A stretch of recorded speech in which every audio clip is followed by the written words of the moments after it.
noticia es noticia, noticia en profundidad. Qué placer acompañarles. Soy Tatiana Pérez, les saludo desde nuestra sede central en Caracas, en Venezuela. A partir de este momento, en la próxima hora, tenemos 3 temas que son noticia. Primero, desplegados en titulares en Noticia Venezuela. El fiscal general de la Nación denuncia arremetida contra el país desde Estados Unidos y Colombia, con nuevas estrategias de desestabilización. Recordemos que la más reciente es la fracasada Operación Gedeón. A propósito de ello, hablamos de esto con el jefe del Ministerio Público, Tarek William Saab, en minutos para ustedes. En Noticia de Ecuador, el Poder Judicial intenta frenar la candidatura a la vicepresidencia del país de Rafael Correa. Y desde la oposición se intenta afectar la imagen del candidato a la presidencia, el economista Andrés Arauz, a quien se refieren como el perfecto desconocido, un calificativo perfecto que la Revolución Ciudadana asume como fortaleza. Lo analizamos. Y en Noticia Estados Unidos, semana de convención demócrata para oficializar la candidatura de Biden y Harris a la presidencia. Las sorpresas han llegado por cuenta de figuras republicanas en apoyo a esta fórmula, a las que califican de promotores de paz. Pero de los que hablan y que a quienes nombran, olvidan que fueron promotores de guerras en Irak, Libia y Siria, solo para poner algunos ejemplos, hechos que analizamos. En Noticia Casi comienza. Bienvenidos, bienvenidas.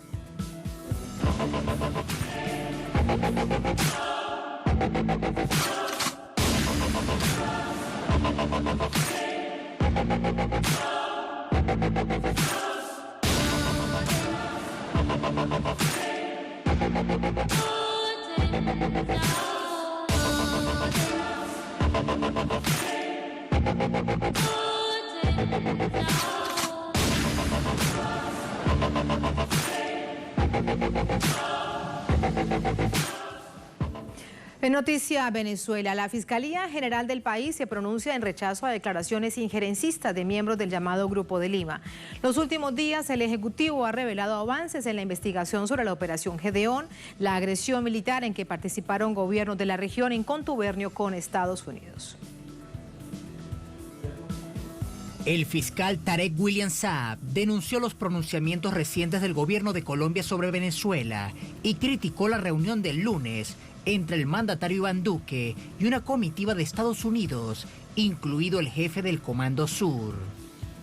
La vecina Colombia, que no ha dejado de hostigar, de mandar mensajes siempre belicistas, negativos, totalmente al margen del derecho internacional, de inclusive en estas horas que corren, de amenaza real, de una presunta incursión militar a territorio venezolano para favorecer los planes imperiales de los Estados Unidos de América, particularmente de su candidato a la presidencia, Donald Trump, que envió a unos supuestos agentes directos en representación de él a conspirar contra nuestro país.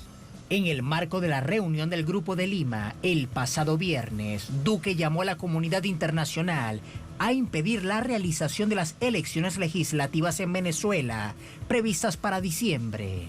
Aseguró que sería un proceso fraudulento, mientras él mismo es acusado de compra de votos para alcanzar la presidencia y acusó al gobierno de Nicolás Maduro de tener vínculos con el narcotráfico, mientras los colombianos lloran a jóvenes masacrados en el marco del conflicto armado, el aumento exponencial de cultivo de coca y de grupos de narcotraficantes en el país. Diplomático, la presión diplomática ha sacado a la dictadura de su zona de confort y tenemos que perseverar, porque hoy ante los ojos del mundo es claro que la dictadura de Nicolás Maduro está en connivencia con el narcotráfico y con el terrorismo. Las declaraciones injerencistas también llegaron por cuenta del gobierno de Chile. Quiero reiterar el apoyo resuelto del gobierno de Chile al proceso de transición democrático en Venezuela, que debe expresarse en un gobierno provisional que convoque a elecciones parlamentarias y presidenciales libres, participativas, transparentes y bajo supervigilancia internacional. Desde Venezuela se han denunciado las múltiples agresiones de gobiernos de la región aliados a Estados Unidos. La más evidente fue la fracasada invasión mercenaria ejecutada en mayo de este año en costas venezolanas, denominada Operación Gedeon, con el apoyo logístico de autoridades de Estados Unidos y Colombia, según testimonios de los autores de la operación detenidos. A inicios de este mes, 2 ex boinas verdes estadounidenses, Luke Deadman y Aaron Berry, fueron condenados a 20 años de prisión en Venezuela y más de 40 personas permanecen detenidas por su participación en el intento de golpe de Estado y asesinato del presidente Maduro. Y precisamente de ello hablamos con el fiscal general de Venezuela, Tarek William Saad. Fiscal, muy buenas noches, bienvenido a Noticia de Telesur. Buenas noches, Tatiana, ¿cómo estás? Muy bien, muchas gracias, fiscal. Comencemos, si le parece, entramos en materia a partir de este momento, tras las investigaciones realizadas por la Fiscalía. Hoy por hoy, díganos qué fue lo que sucedió con la operación Gedeon. En el marco de esta investigación, lo que hoy la Fiscalía asume en el marco de esa operación mercenaria.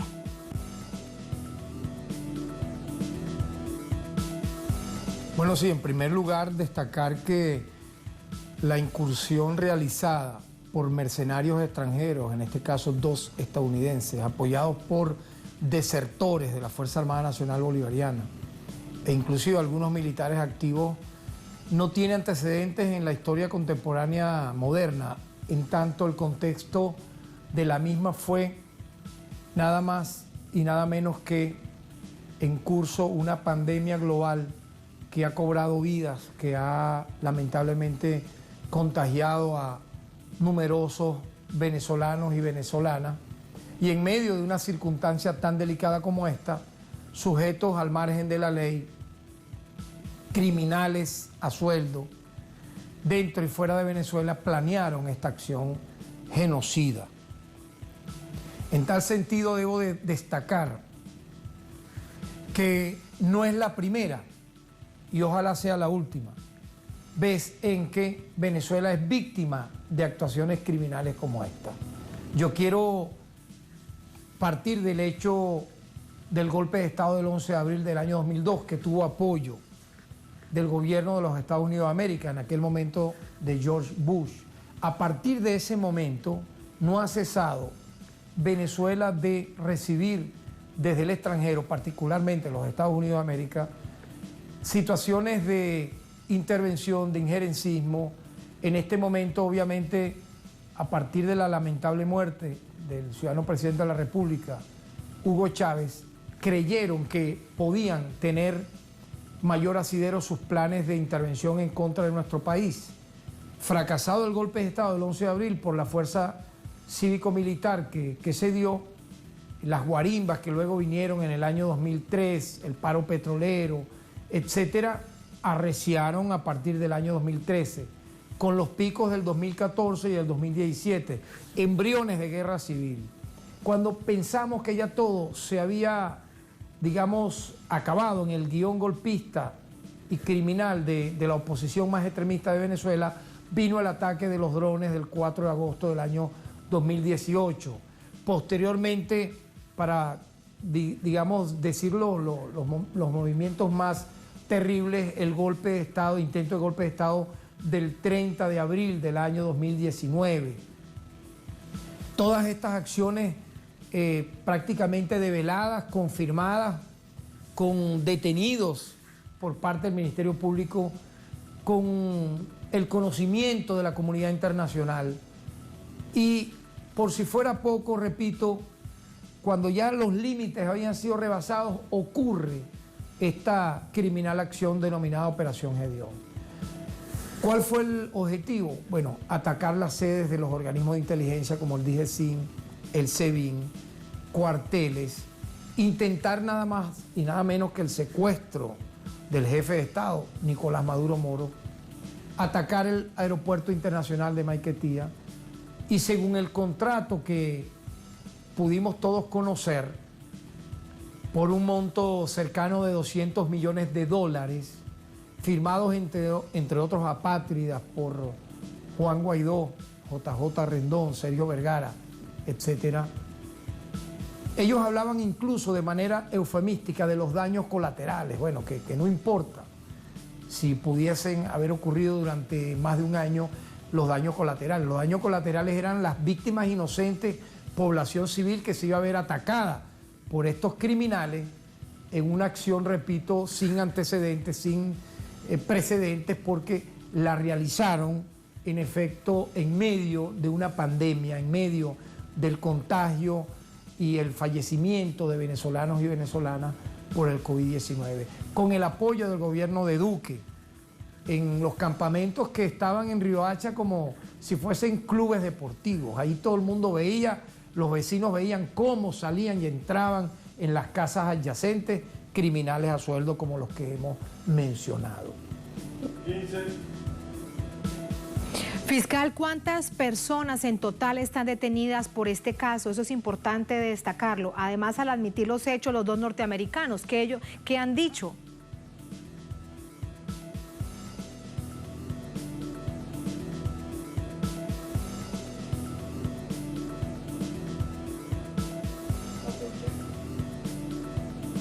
Bueno, efectivamente, el número de detenidos ha ido creciendo. Por ejemplo, a los ya conocidos dos estadounidenses, si me permite, Alan Seth Barry y Luke Alexander Denman, yo quiero destacar que ellos no solamente en la audiencia primera del 7 de agosto realizaron lo que se llama una audiencia de delación. Ellos sin coacción de ningún tipo, previo a esta del 7 de agosto, donde admitieron los hechos, que es lo que tú me preguntas, delataron. Ellos dieron datos importantes a los fiscales del Ministerio Público y al Tribunal Cuarto de Control de cómo ocurrió el lamentable suceso criminal, y luego en la del 7 de agosto decidieron admitir los hechos, es decir, se declararon responsables de los delitos graves de tráfico de armas, conspiración, intento de magnicidio, sedición, es decir, delitos tipificados por nuestro Código Penal, que por la propia admisión de los hechos permitió la celeridad procesal de ellos ser condenados como en efecto fueron condenados. Posteriormente, en una audiencia posterior, como dije, 15 efectivos militares entre retirados y desertores también admitieron los hechos. Es decir, se declararon responsables de estos gravísimos delitos que la opinión pública mundial conoció y que en algún momento quisieron decir que fue montaje.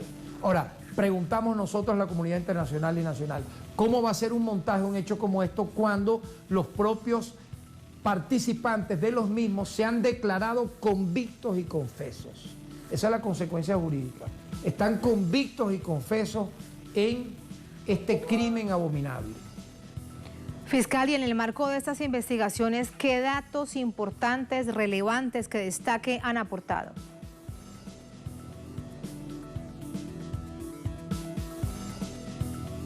Bueno, mira, en primer lugar, destacar que del número de detenidos que supera más de 80 detenidos, aparte de unas órdenes de aprehensión, estos 17 delataron, dieron datos importantes en donde se pudo conocer, fíjate, no estaba en el radar de las investigaciones, que había una presunta ONG llamado Futuro Presente, liderada por John Goycochea, que participó en la logística, por ejemplo, de estos criminales, que le permitió el financiamiento a estos asesinos a sueldo en Colombia para entrenarse, para fomentar los actos sediciosos que luego hicieron. De esa audiencia de delación llegamos a esta realidad de esta ONG que lidera John Goycochea, hoy prófugo de la justicia, para darte, por ejemplo, ese dato, ¿no? Posteriormente a ello, cuando admiten los hechos, bueno, se declaran responsables. La ley lo establece así. Son beneficios procesales que establece la Constitución y la ley penal vigente en nuestro país. Fiscal, ¿cómo, además en este contexto le pregunto, porque esto resulta también muy importante tener en cuenta la participación de los gobiernos de Colombia y de Estados Unidos? Las denuncias han sido muy claras. Hoy, tras todas estas investigaciones, ¿cómo fue esa participación?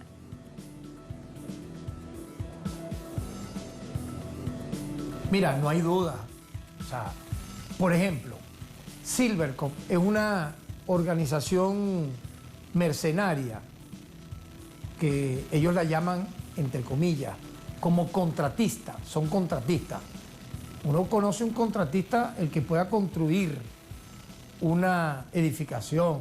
Tú contratas a alguien para que pueda en algún momento realizar una obra de infraestructura. Pero en los Estados Unidos es una moda tercerizar la guerra, tercerizar la intervención armada a través de estas llamadas contratistas, donde Silvercorp es una de ellas. Participó en Irak. Grudó, por ejemplo, como jefe de esa empresa, se declaró también responsable a través de un video donde él asumió su culpabilidad en los hechos e incriminó directamente a Guaidó. Y incluso él decía, el día en que se da la incursión por Macuto, que sus hombres estaban en combate. Bueno, ya vimos la realidad de todo lo que aquí pasó y cómo culminó. Además de esto, le pregunto, ¿hay presión para que los estadounidenses fuesen o sean liberados?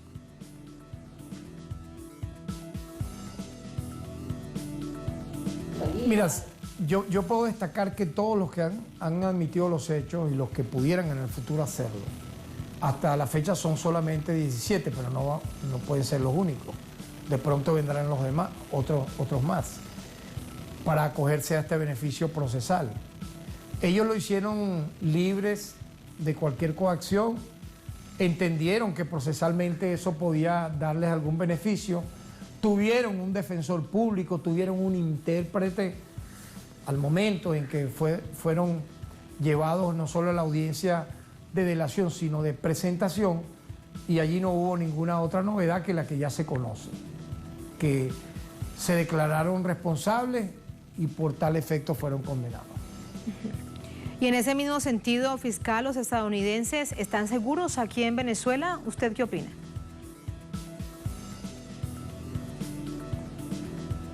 Por supuesto, todos ellos están con las garantías procesales que la propia Constitución establece, respetándoles sus derechos humanos, teniendo la oportunidad de las garantías judiciales que ya conocimos y pudimos observar. Una audiencia preliminar en donde tuvieron la oportunidad ante el juez y el fiscal y los fiscales del Ministerio Público delatar, y luego en una audiencia subsiguiente admitir su responsabilidad en estos criminales hechos terroristas que han sido condenados por toda la opinión pública. A propósito de la denuncia que usted y el propio presidente hacían durante esta jornada, ¿cómo enmarcar hoy por hoy este hecho en el contexto internacional, fiscal?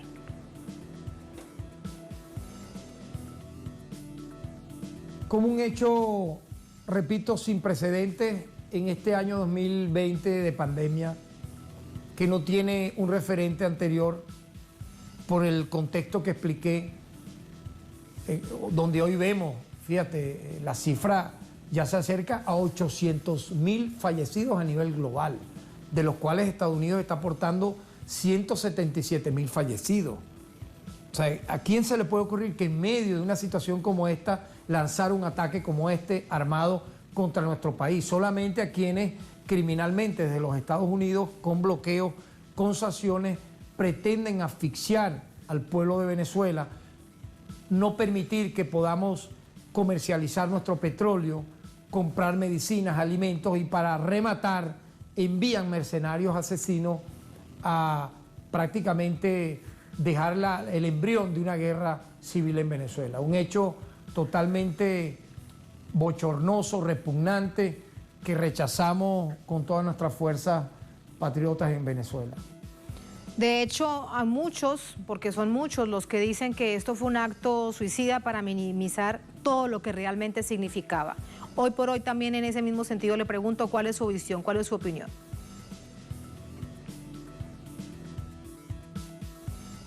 Mira, yo pienso que siempre se subestima a la inteligencia y la contrainteligencia de Venezuela, se subestima a las autoridades de Venezuela. Creen que esto es un país o un estado que está al garete y no es así.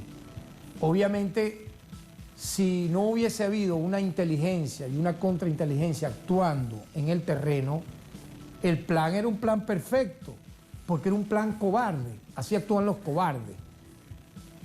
Al estilo de las emboscadas.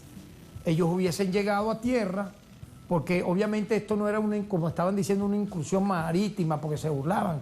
Miren, en unos botes, ¿cómo iban a invadir? No, era entrar vía marítima a Venezuela, luego vestirse, apertrarse como ellos estaban, ir a los lugares donde estaban las camionetas artilladas, donde estaban todos los hombres en tierra ya también para actuar, y bueno, y masacrar, atacar cuarteles de sorpresa. Tú atacas de sorpresa en la madrugada y haces un daño terrible. Así que ya la teoría del montaje se les cayó totalmente. ¿Cuántas actuaciones judiciales quedan en este proceso, fiscal? ¿Qué viene ahora en términos judiciales?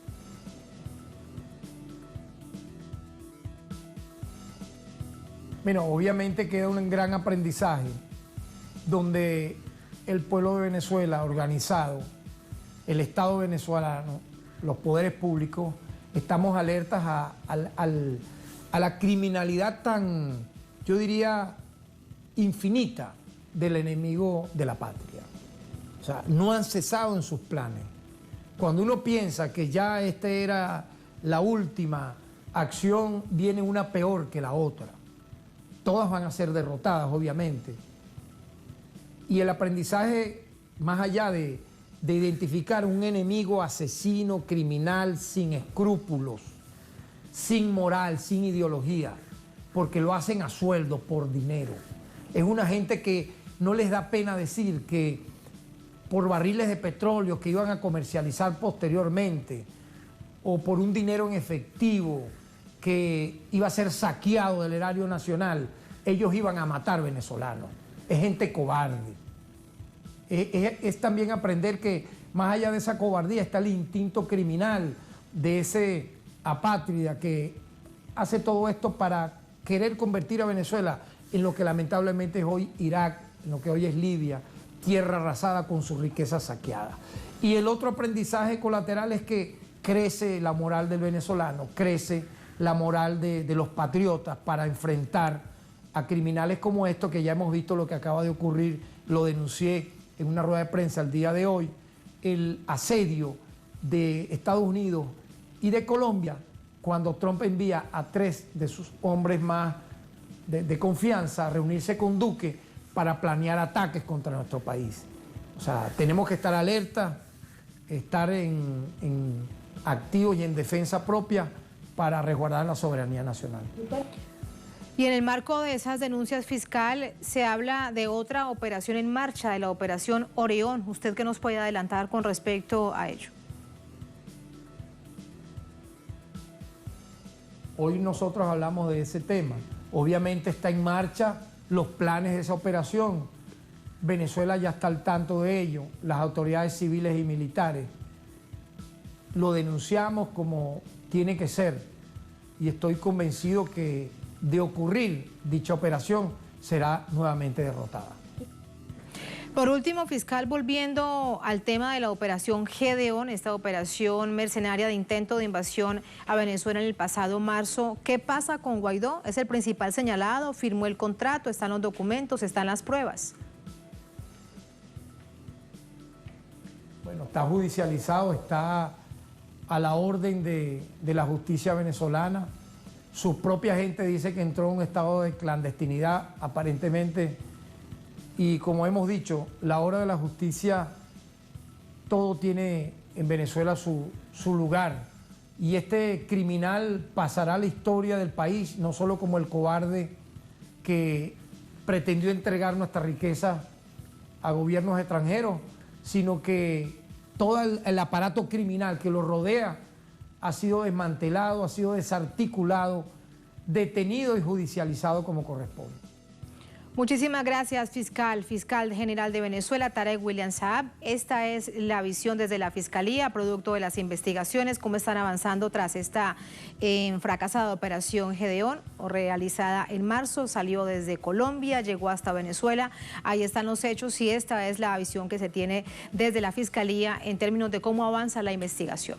Así nos vamos a la primera pausa en esta emisión de Es Noticia. Al volver en Noticia, Ecuador, el Poder Judicial intenta frenar la candidatura a la vicepresidencia del país de Rafael Correa y desde la oposición se intenta afectar desde ya la imagen del candidato a la presidencia, el economista Andrés Arauz, a quien se refieren como el perfecto desconocido, bueno, un perfecto calificativo que la Revolución Ciudadana asume como fortaleza. Lo analizamos al volver en Es Noticia.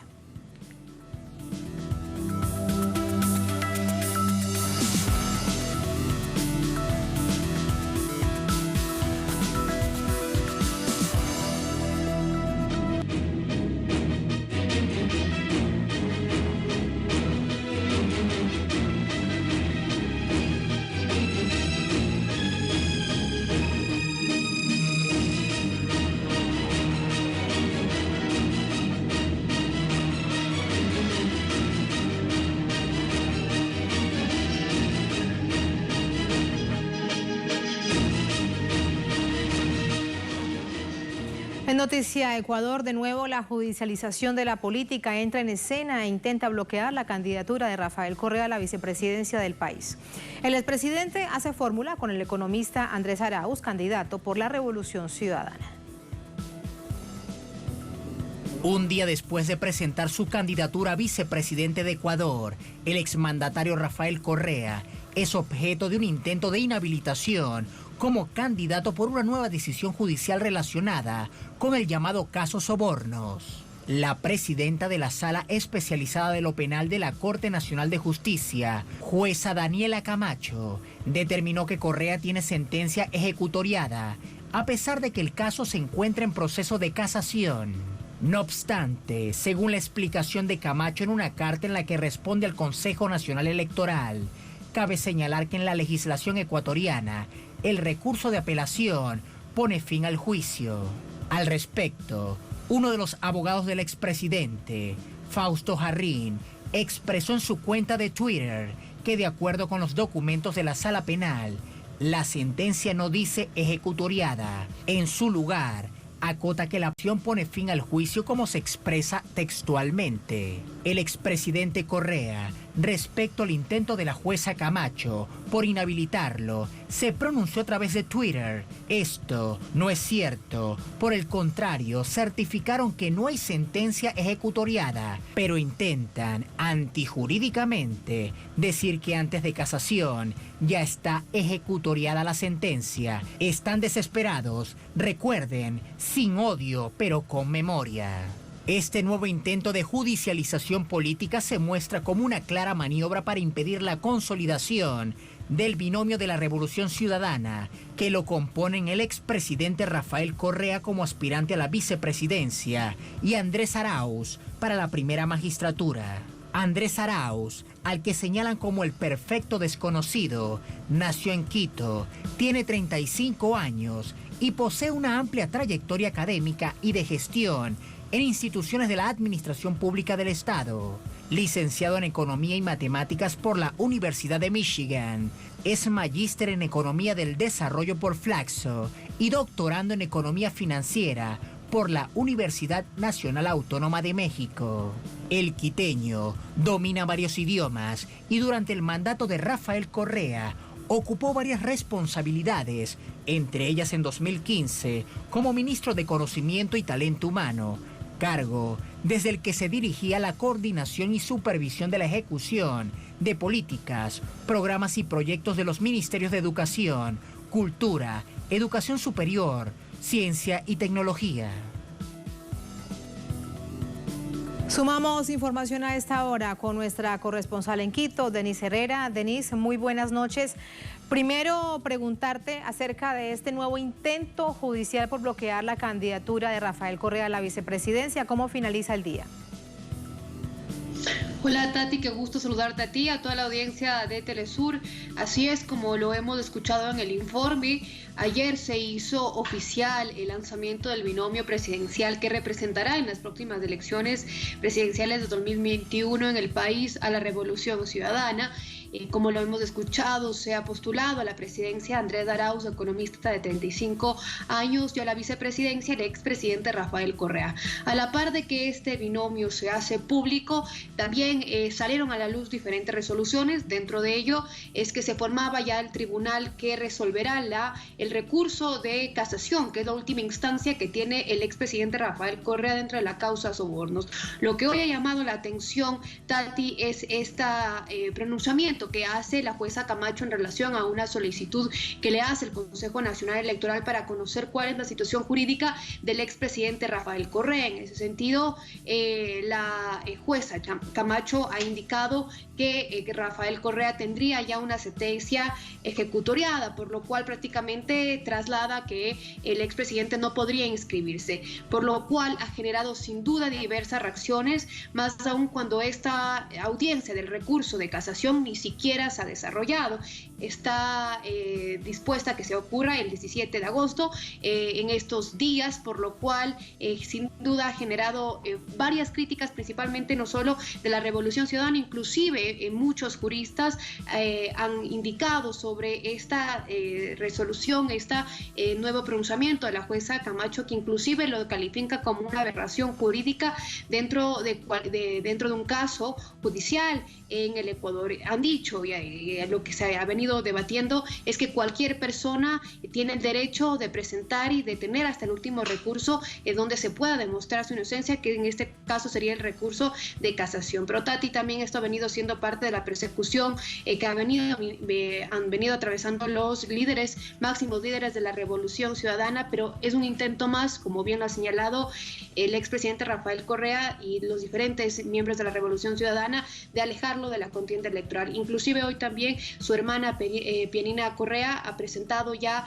la inscripción formal al Consejo Nacional Electoral para que se pronuncie dentro de las 48 horas sobre este binomio, pero además también ha indicado con argumentos que debido a la pandemia no debería tomarse una de las resoluciones que también se ha hecho por parte del Consejo Nacional Electoral, y es que los binomios se inscriban personalmente, sino que debido a la pandemia debería poderlo hacerlo también virtualmente, por lo cual finalmente la resolución y la decisión final, si bien la jueza Camacho también ha indicado que es dentro de la audiencia del recurso de casación, que ahí vemos también una contraposición a lo que mismo ella alega, también la última resolución tendrá finalmente el Consejo Nacional Electoral, Tati. Ellos mismos generan el tal nivel de confusión que resulta incluso para la opinión pública entenderlo, tal como bien lo estás diciendo. Y en este contexto, algo importante también para destacar, quiero preguntarte, porque hay gran expectativa con respecto a la situación jurídica de la prefecta de Pichincha, Paola Pavón, y del exasambleísta Virgilio Hernández. Así es, Tati, hoy también a la par de que se pronuncia justamente y se hace público la postulación del binomio presidencial para las próximas elecciones que representará la Revolución Ciudadana, también se aplazó en esta semana la audiencia de la acusación que llevan adelante la prefecta de Pichincha, Paola Pavón, Virgilio Hernández y Cristian González, quienes son acusados del supuesto delito de rebelión. Es inclusive en el mismo día esta audiencia que se desarrollará en esta semana en Ecuador, y a la par también hoy hay una resolución, Tati, sobre la situación de Radio Pichincha Universal, la radio pública de la prefectura. Quien lidera eso es la prefecta Paola Pavón. Inclusive hoy ella ha indicado sobre las vulneraciones que existe frente a esta resolución de Arcotel. En un inicio que se emitió esta resolución durante las jornadas de las movilizaciones en octubre, según las acusaciones del gobierno, principalmente del ministro de Defensa, Radio Pichincha habría instigado a los ciudadanos para que salgan a manifestarse y atentar contra la seguridad nacional, por lo cual se suspendió inclusive la emisión de Radio Pichincha La prefecta presentó una acción de protección para que pueda volver a retomar las emisiones Radio Pichincha, y hoy finalmente una corte de Pichincha ha resuelto rechazar este recurso de justamente la protección de Radio Pichincha. La prefecta ha indicado que es justamente que viene dentro de este plan del gobierno de atacar a los miembros de la Revolución Ciudadana, de esta persecución política, pero sobre todo de inhabilitarlos de cualquier oportunidad que puedan tener en las próximas elecciones y también en la arena política. En las distintas áreas vemos cómo la estrategia se mantiene. Me queda algo por preguntarte, Denise, no menos importante, resulta bastante destacable. Me dicen que hemos perdido la comunicación con nuestra corresponsal Denise Herrera. Denise, ¿me escuchas? Hemos perdido la comunicación con ella. La pregunta que queda planteada para los próximos días, sin duda, en el Noticia, en el servicio informativo de Telesur, es de la fórmula y binomio presidencial de cara a las elecciones presidenciales, valga la redundancia, para la primera magistratura de Ecuador el próximo año, en 2021. Andrés Arauz, economista, un joven de 30 años que la oposición ha dicho que es un perfecto desconocido. La Revolución Ciudadana lo asume como una gran fortaleza porque precisamente es un rostro nuevo que sale precisamente, entre otras cosas, de las bases de la Revolución Ciudadana, con amplios estudios académicos, y la fórmula a la vicepresidencia del expresidente Rafael Correa. Así quedan las cosas con este tema en Ecuador. Nos vamos a una pausa. Al volver, en Noticias Estados Unidos.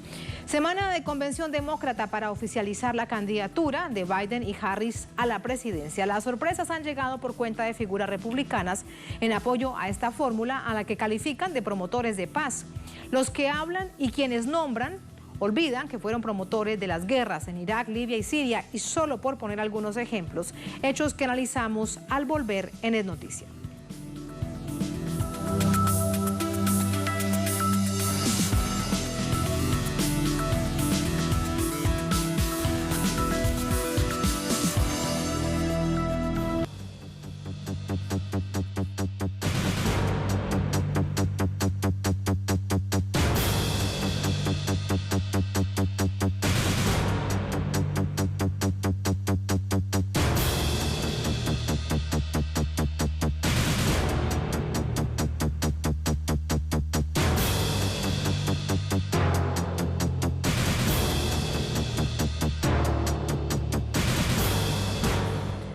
Noticia Estados Unidos. En convención demócrata y sin sorpresas, el partido oficializa la candidatura de Biden y Kamala Harris como fórmula escogida para enfrentar a Donald Trump en las elecciones del próximo 3 de noviembre.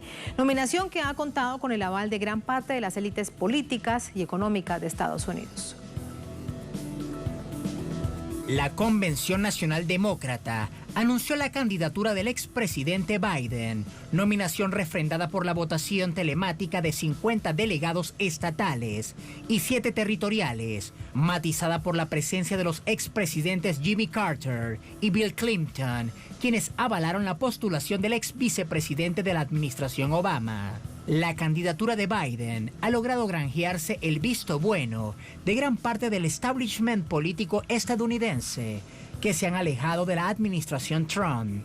Prueba de ello es el sorpresivo apoyo del veterano dirigente republicano Colin Powell, secretario de Estado, durante el primer período de las presidencias de George W. Bush, quien gobernó entre 2001 y 2009. Los valores que aprendí en mi crianza en el sur del Bronx, de servir en uniforme, son los mismos valores que los padres de Joe Biden le inculcaron en Scranton, Pensilvania. Apoyo a Joe Biden para la presidencia de los Estados Unidos, porque esos valores aún lo definen y necesitamos devolver esos valores a la Casa Blanca. Nuestro país necesita un comandante en jefe que cuide de nuestras tropas de la misma manera que lo haría con su propia familia. De igual forma, el también secretario de Estado entre 2003 y 2017, durante la administración Obama, John Kerry, apoyó a Biden en un discurso donde destacó la participación de Estados Unidos en las invasiones a países como Libia y la continuación de intervenciones militares en otros países de Oriente Medio bajo el eufemismo de lo que denominó la guerra contra el autodenominado Estado Islámico. Durante los 8 años de la administración Obama-Biden, lideramos con el ejemplo, eliminamos la amenaza de Irán con armas nucleares, construimos una coalición de 68 naciones para destruir ISIS, Forjamos un acuerdo de 195 naciones para atacar el cambio climático. Detuvimos el ébola antes de que se convirtiera en una pandemia. Donald Trump heredó una economía creciente y un mundo más pacífico. Y como todo lo demás que heredó, lo llevó a bancarrota. Por otro lado, la joven y emergente líder del partido, Alexandra Ocasio-Cortez, postuló simbólicamente al ex precandidato Bernie Sanders. En un momento en que millones de personas en Estados Unidos están buscando soluciones sistemáticas profundas para nuestra crisis de desalojos masivos, desempleo y falta de atención médica y espíritu del pueblo y por amor a todas las personas, apoyo la nominación del senador Bernie Sanders para presidente de los Estados Unidos de América.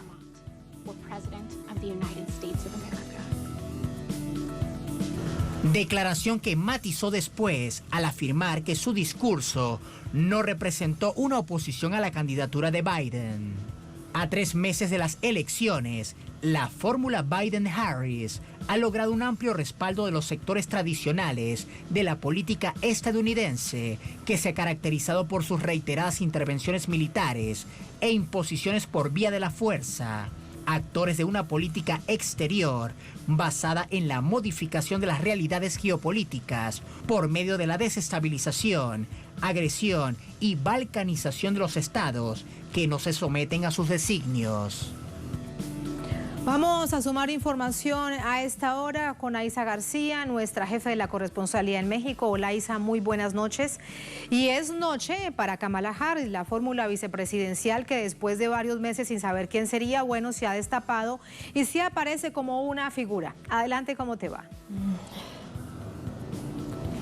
¿Qué tal, Tatiana? Qué gusto compartir contigo aquí en Es Noticia, como siempre. Y como ya dices, ya empezó la tercera jornada de la Convención Nacional Demócrata, con discursos virtuales, videoclips, intervenciones de votantes y hasta canciones, pero con poca espontaneidad debido al formato virtual establecido a causa de la pandemia del coronavirus. Pero como decías, es la gran noche de la senadora por California, Kamala Harris. Es la noche de su nominación formal como candidata a la vicepresidencia. Se trata de la primera mujer afroamericana en ser nominada para el segundo puesto de rango en el gobierno de Estados Unidos. Su intervención es la más esperada de hoy y estará precedida del presidente Barack Obama, entre otros oradores como la ex primera dama y ex candidata presidencial Hillary Clinton, como Elizabeth Warren y la senadora Nancy Pelosi, quien se ha enfrentado más de una vez al presidente Trump. Pero hablemos de Kamala Harris como tú pides, de quien se dice es el arma secreta de Joe Biden para conquistar el voto de migrantes hispanos en Estados Unidos. Tal vez por eso Trump y Pence han dicho que esa nominación es un error y que ella es mala, pero los demócratas piensan que se trata de una unión más perfecta, como indica el lema de la jornada de hoy. Harris ha sido feroz crítica de Trump y de sus posturas raciales o sociales. Es originaria de California, de madre hindú y padre jamaiquino. Y bueno, Tatiana, con estas credenciales, los migrantes, los afroamericanos como ella y las mujeres podrían animarse a ejercer el voto el 3 de noviembre y al mismo tiempo apoyar la fórmula demócrata con la que se ven más representados. Principalmente se cree que la ex senadora y ex fiscal de California de 55 años ayudará a movilizar el voto de los hispanos, a quienes no le ha ido nada bien con el presidente Donald Trump. Y algo a tomar en cuenta, Tatiana, en esta elección presidencial, los latinos serán por primera vez la principal minoría étnica con una proyección récord de 32 millones de electores, equivalentes al 13.3% del total según el Instituto Pew. Vale recordar el peso del voto latino en 2018, cuando el Partido Republicano perdió el control de la Cámara Baja, la Cámara de Representantes, porque el 69% de los latinos votó por los demócratas. Así que los analistas políticos, salvo raras excepciones, aseguran que la integración de Harris al ticket demócrata puede elevar el nivel de entusiasmo de los migrantes que ahora mismo hace falta. Y mientras la senadora Harris ayudará a capitalizar el voto latino, el contendiente republicano para la justa presidencial le apuesta otra vez a su discurso antiinmigrante. Digamos que es su estrategia para agitar a su base y renovar su mandato en momentos en que su presidencia atraviesa atraviesa el punto más bajo, no solo por la crispación social que generó el asesinato del afroamericano George Floyd en mayo pasado, sino también, Tatiana, por las críticas a su gestión ante la pandemia del coronavirus y el desplome de la economía. Como resultado, la ventaja en las encuestas la lleva el veterano político de 77 años, cuya consigna de campaña reza: dime con quién andas y te diré quién eres. Y Biden escogió a Harris, que ya pasó su escrutinio en las primarias y no le sacaron trapos sucios. No hablaba en una convención de 2012, según un adelanto que se dio de su discurso. Hoy dirá palabras como que ahora mismo tenemos un presidente que convierte nuestras tragedias en armas políticas. Palabras mayores. Bueno, al menos mucho entusiasmo hay, pero nada está escrito hasta que suceda el 3 de noviembre. Recordemos que en Estados Unidos no siempre el que llega a la Casa Blanca es el que más votos obtiene. Por eso es importante entender cómo el voto del colegio electoral o de los estados llamados bisagra y no el voto popular es el que decide quién queda como próximo presidente de Estados Unidos. Eso lo hemos hablado tú y yo en tu programa Es Noticia una y otra vez y seguro será tema de próximas y futuras conversaciones, Tatiana. Así será, Aiza. Entre otras cosas, será muy importante revisar más adelante cuál será el comportamiento precisamente de California, el estado de donde sale la fórmula a la vicepresidencia Kamala Harris. Vamos a verlo, pero también, como bien dices, la encuesta definitiva, aunque esta semana ya van más de 5 encuestas que dicen casi que lo mismo, las diferencias en porcentajes son muy mínimas. La encuesta definitiva será el próximo 3 de noviembre, entre otras cosas, porque es un complejísimo proceso de votación, un complejísimo proceso electoral. Aiza, gracias. Nos seguiremos viendo entonces. Muy buenas noches. Gracias. Buenas noches para ti también, Tatiana. Muy buenas noches. Vamos con el análisis. Nos acompaña para ello el doctor Adalberto Santana. Él es analista internacional, es investigador de la Universidad Nacional Autónoma de México. Nos acompaña también desde Ciudad de México. Profesor Santana, ¿cómo está? Muy buenas noches. Bienvenido. ¿Cómo le va? ¿Qué tal, Tatiana? Muy buenas noches. Aquí presente, como siempre, que atendemos los llamados de Telesur. Muchísimas gracias. Doctor Santana, ¿cuánto se debe creer en esas encuestas? Precisamente teniendo en cuenta esto que yo acababa de conversar con nuestra corresponsal en México, con Aiza García, la complejidad de la votación en Estados Unidos. Sí, hay que pensar que un poco que los Estados Unidos hay una democracia formal, mas no es una democracia común como el resto de los países del mundo donde gana la mayoría. Aquí muchas veces, como pasó con Trump, no gana el que gana mayor votos, sino que el que gana los mayor número de delegados.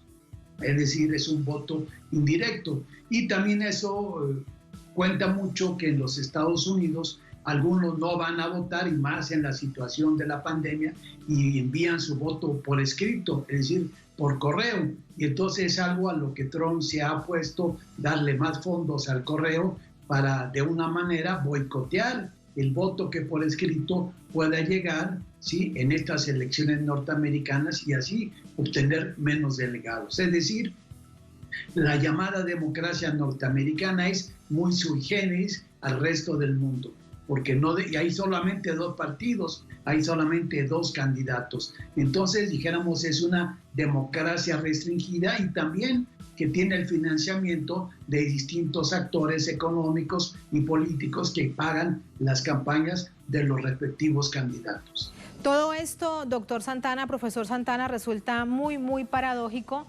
porque es la nación que se erige como la protectora de la democracia del mundo y resulta que el proceso electoral estadounidense es lo más poco democrático que existe también en el mundo. No porque bien usted lo recuerda, no porque tenga más votos de la gente, ese sería el candidato que ganaría. Recordemos también, por ejemplo, lo que sucedió con Al Gore, ¿no?, que pasó un mes el país sin presidente porque se exigió el conteo de todos los votos de Florida. Al final de cuentas, él tuvo más votos, pero no ganó. Así que, ¿qué es lo que hace que no pueda haber una reforma estructural de ese sistema? ¿Qué es lo que pasa? Pues sí, lo que pasa es que la democracia que tienen los Estados Unidos viene casi desde el siglo XIX, casi desde el principio del siglo XIX, y no se ha reformulado, porque en buena medida pues no quiere la presencia de otros actores sociales, Sobre todo pensemos que hoy, en los inicios del siglo XXI, los Estados Unidos ya tienen otro horizonte, tienen una población afroamericana muy destacada, tienen una población, dijéramos, de los llamados latinos o hispanos, es decir, los de origen latinoamericano, que tienen una alta presencia, donde pueden votar cerca de 30 millones, aunque no todos acuden por una serie de condiciones particulares. Hay un empobrecimiento de los sectores tradicionales anglosajones norteamericanos, tanto por la pandemia como por las reformas que ha hecho Trump, que han también minado buena parte de la economía norteamericana y ha crecido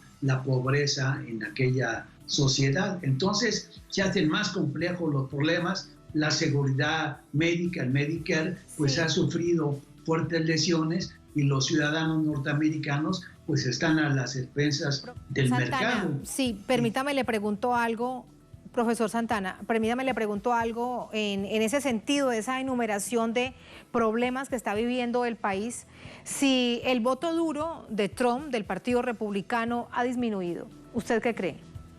También es una situación donde hay sectores incluso del Partido Republicano que ya no tienen tanta certeza de estar con Trump porque no necesariamente los está representando. Es un gran magnate metido con la industria turística que ve sus intereses o los de sus grupos, que el personaje es también muy contradictorio, y esto ha polarizado a la sociedad norteamericana, incluyendo a los sectores tradicionales que apoyaban al Partido Republicano y al candidato republicano. Es decir, Trump genera polarización con distintos actores dentro de la sociedad norteamericana, tanto los de altos recursos como las clases medias, que hoy en día se podrán, dijéramos, o se puede prever que se van a inclinar por los demócratas en una gran mayoría, y eso va a debilitar también las expectativas, o está ya debilitando las expectativas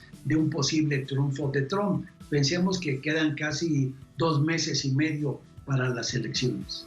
Sí, y me queda algo por preguntarle, ¿cuánto sumará o qué implicará, dicho de otra manera, pregunto de otra manera, que Colin Powell ofrezca el apoyo también al Partido Demócrata y lo mismo que haga John Kerry, que son sin dudas figuras representativas del Partido Republicano, porque entre otras cosas han tenido cargos de poder dentro de la Casa Blanca? Y a todo esto además sumar este discurso, por ejemplo, decía John Kerry que a los demócratas se les debe un mundo más pacífico, entre otras cosas al expresidente Barack Obama, un mundo más pacífico. Se pregunta uno si de hecho recordamos Obama y es la invasión a Libia y un país destruido. En efecto, lo que ha generado la candidatura de Trump y en la reiteración de ser candidato por el Partido Republicano es la polarización con distintos actores políticos, sociales, económicos de la sociedad norteamericana, donde también conflictos como por ejemplo la guerra comercial que establece Trump con China sería un ejemplo también de la debilidad de los sectores que está afectando dentro de la sociedad norteamericana, ¿no? La misma postura hoy en día frente a las cantidad de mentiras que dice Trump, se calcula que más de 7,000 mentiras ha expresado a través de los medios, lo cual dice pues mucho de la patología del personaje que hoy está gobernando la Casa Blanca, y que también, dijéramos, hay una racionalidad dentro de la sociedad norteamericana en sus distintos actores que no quieren seguir involucrados con ese tipo de demencia que manifiesta el señor Trump. Eso sí sería muy interesante incluso para analizarlo más adelante, lo que usted dice, profesor Santana, el cierto nivel de racionalidad cuando vemos que hay una población tan despolitizada y tan apática a los procesos electorales. Será por una próxima oportunidad. Muchísimas gracias. Buenas noches. No, gracias a usted, Tatiana. Muchas gracias. Aquí para servirles. Muchas gracias. Gracias a ustedes por habernos acompañado. Ponemos punto final a esta emisión de Noticia. Durante esta jornada, otro hecho fue noticia aquí en nuestra América Latina. Con eso los dejamos. Importante recordar. Hasta mañana.